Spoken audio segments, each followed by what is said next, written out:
Hi friends, welcome back to my channel all in one Ujwala. ఈరోజు నేను మీకు instant chutney ఎలా చేయాలో చూస్తానండి. చాలా త్వరగా అయిపోతుంది. ముందుగా మన వీడియోని అయితే సబ్స్క్రైబ్ చేసుకొని చూడండి.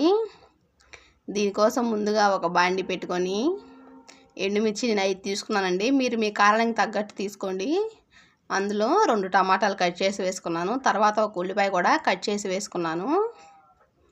తర్వాత కొంచెం కరివేపాకు, వెల్లిపాయలు ఇవి 2 వేసానండి.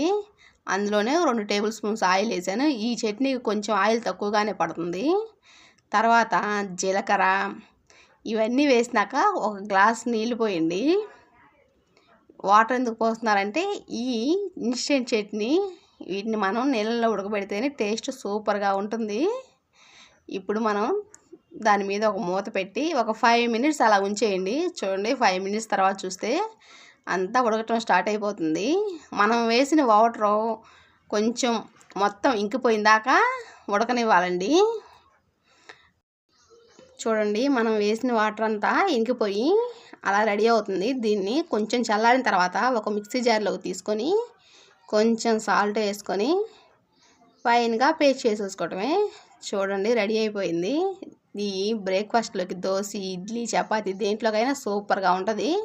మీకు ఇష్టమైతే పోపు పెట్టుకోండి, లేదంటే ఇలాగే తినేయచ్చు. మన వీడియో నచ్చితే ఒక లైక్ ఇచ్చే